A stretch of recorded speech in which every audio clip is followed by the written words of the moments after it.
تختی نمبر 1، مفردات۔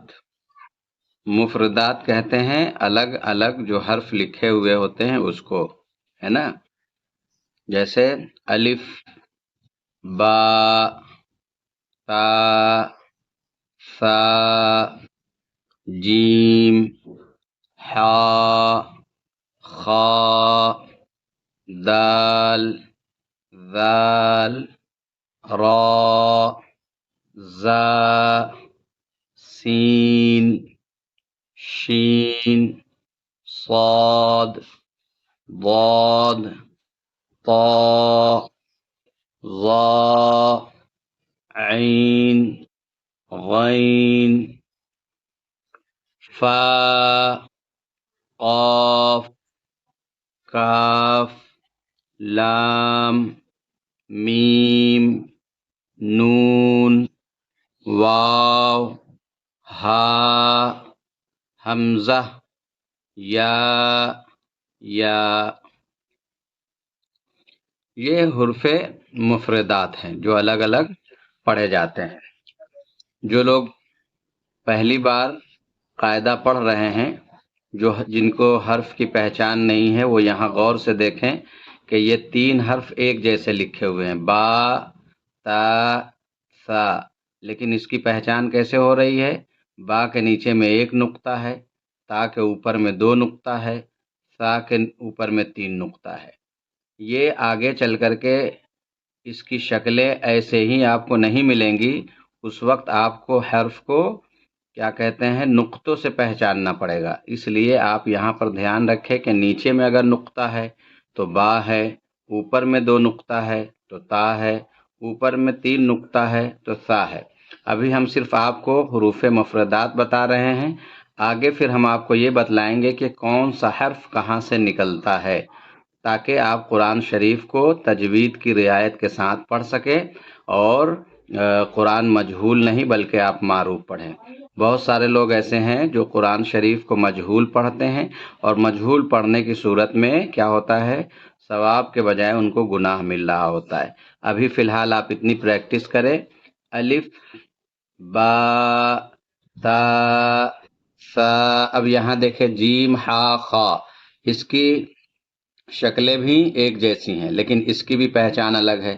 جیم کے نیچے میں 1 نقطہ ہے، ہا خالی ہے، خا کے اوپر میں 1 نقطہ ہے۔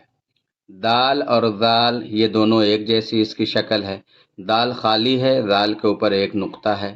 را اور زا یہ اس کی شکل بھی ایک جیسی ہے، را خالی ہے، زا کے اوپر 1 نقطہ ہے۔ سین، شین، اب دیکھیے دونوں کی شکل ایک جیسی ہے لیکن بڑی شین جو ہے اس کے اوپر 3 نقطہ ہے۔ اسی طریقے سے صاد اور ضاد ایک جیسے ہیں لیکن کیا ہے، صاد خالی ہے، ضاد کے اوپر نقطہ ہے۔ یعنی کہ بتلانا یہ مقصد ہے کہ حرف کی پہچان نقطوں سے ہوتی ہے۔ اس کو آپ بغور دیکھیں اور دیکھنے کے بعد اس سبق کو اچھے سے یاد کریں۔ انشاءاللہ پھر ہم آپ کو یہ بتلائیں گے کہ کون سا حرف کہاں سے نکلتا ہے۔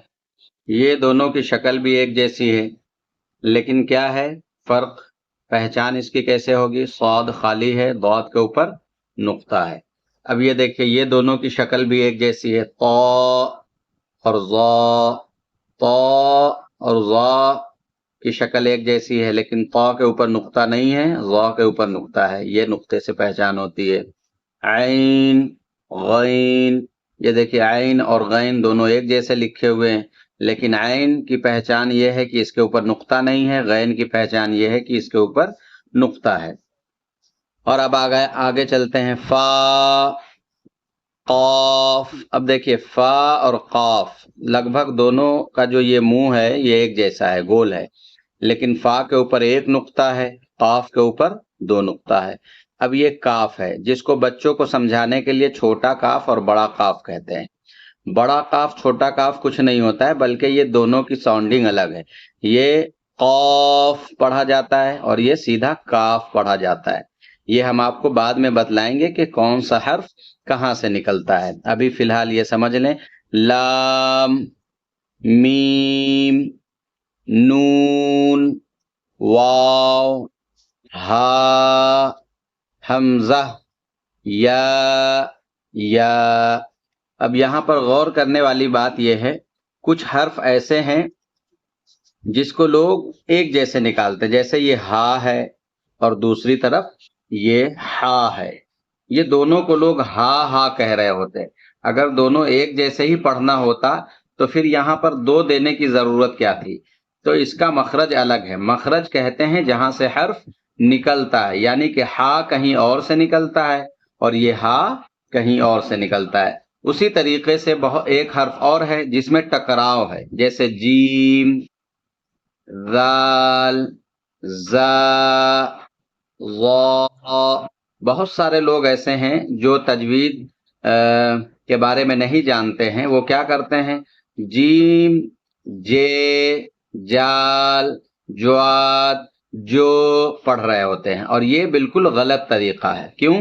کیونکہ حرف کو اگر اس کے مخرج سے ادا نہیں کر رہے ہیں تو کیا ہوگا، معنی بدل جائے گا، اور اگر معنی بدل جائے گا، قرآن شریف میں اگر جیم کی جگہ پر آپ زا پڑھ دیں گے، یا زا کی جگہ پر جیم پڑھ دیں گے، یا وا کی جگہ پر ذال پڑھ دیں گے، ذال کی جگہ پر وا پڑھ دیں گے، تو کیا ہوگا، معنی فاسد ہو جائے گا، اور معنی فاسد ہو جائے گا تو اگر آپ نماز پڑھ رہے ہیں تو آپ کی نماز نہیں ہوگی۔ اسی لیے تجوید کے ساتھ آپ کو قرآن پڑھنے کی ضرورت ہے۔ اگر آپ یہ چاہتے ہیں کہ آپ کا قرآن صحیح ہو جائے تو جو سبق میں ابھی آپ کو پڑھا رہا ہوں اس کو صحیح سے پڑھیں، اور انشاءاللہ نیکسٹ ویڈیو جب ہم بنائیں گے تو اس میں آپ کو یہ بتلائیں گے کہ کون سا حرف کہاں سے نکلتا ہے۔ سمجھ رہے ہیں؟ اب یہ حرف کے بارے میں جب آپ کو پتہ چل جائے گا کون سا حرف کہاں سے نکلتا ہے تو انشاءاللہ تعالی آپ پھر قرآن شریف کو تجوید کی رعایت کے ساتھ پڑھنا سیکھ جائیں گے، اور جب سیکھ جائیں گے تو انشاءاللہ آپ جب نماز پڑھیں گے تو آپ کی نماز بھی ہو جائے گی۔ السلام علیکم۔